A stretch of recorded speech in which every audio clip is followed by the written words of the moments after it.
Salut à toutes et à tous les amis, c'est Hugo, on se retrouve aujourd'hui pour une toute nouvelle vidéo. J'espère que vous allez bien parce que pour ma part, ça va super. Aujourd'hui on se retrouve pour un nouveau concept. J'ai décidé de lancer une série de vidéos dans laquelle je vais vous dévoiler les secrets de Disneyland Paris et ses attractions. Et pour la première vidéo, je vais vous parler du parc en général. J'espère que ça vous plaira, c'est parti. Pour commencer, Disneyland Paris a ouvert ses portes le 12 avril 1992. Il compte à l'heure actuelle deux parcs.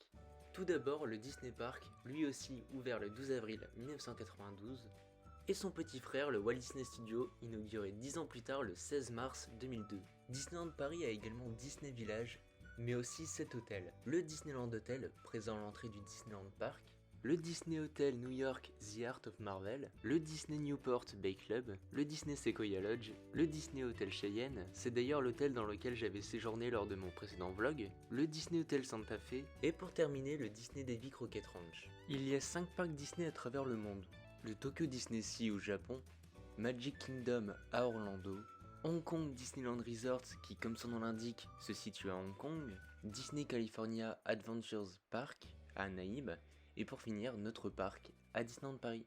Saviez-vous qu'entre les deux parcs de Disneyland Paris et le Disney Village, des plaques à l'effigie des autres parcs sont dissimulées au sol? Elles indiquent la date d'ouverture et la distance qui nous en sépare. Savez-vous que Disneyland Paris a caché des centaines d'illustrations de Mickey? Elles se situent un peu partout dans le parc, notamment ici dans la file d'attente de Stitch Live, ou encore là dans It's a Small World, ou alors ici dans la file d'attente de Big Thunder Mountain. Quant aux autres, je vous laisse les chercher. Est-ce que vous saviez que le château de la Belle au Bois dormant est inspiré du Mont Saint-Michel? De plus, il a été construit pour être orienté au sud et ainsi pouvoir être pris en photo à toute heure et sous tous les angles sans risquer de contre-jour. Main Street USA est comme son nom l'indique la rue principale de Disneyland Paris. Pour la construire, les architectes se sont inspirés de Chicago, ville natale de Walt Disney aux États-Unis. Si vous vous baladez dans les boutiques de Disneyland Paris, vous aurez sûrement remarqué qu'aucun chewing-gum n'y est vendu, évitant ainsi que les visiteurs ne les crèchent par terre, et ce qui améliore grandement la propreté du parc. Mickey a beau être une souris, il déteste ses congénères. En effet, toujours par mesure de propreté, les souris sont persona non grata à Disneyland Paris, et le parc utilise des chats sauvages pour les faire fuir. Si vous ne le saviez pas, les statues de Mickey et Minnie qui nous accueillent à l'entrée du World of Disney viennent de l'ancienne boutique de New York.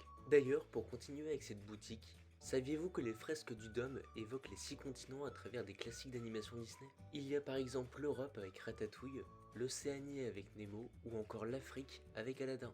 Pour revenir aux hôtels, notamment au Disneyland Hotel, savais-tu que Michael Jackson adorait venir à Disneyland Paris? D'ailleurs, durant 2 de ses nombreux séjours, il a signé le dessous du piano de l'une des suites de l'hôtel. Et voilà, c'est déjà la fin de cette courte vidéo sur les secrets de Disneyland Paris. Si celle-ci vous a plu, n'hésitez pas à l'aimer, la commenter, la partager avec vos amis. Et surtout n'oubliez pas de vous abonner, c'est le plus important et c'est le meilleur moyen pour me soutenir. Quant à nous, on se retrouve dans un mois pour la prochaine vidéo. C'était Hugo, à la prochaine, salut!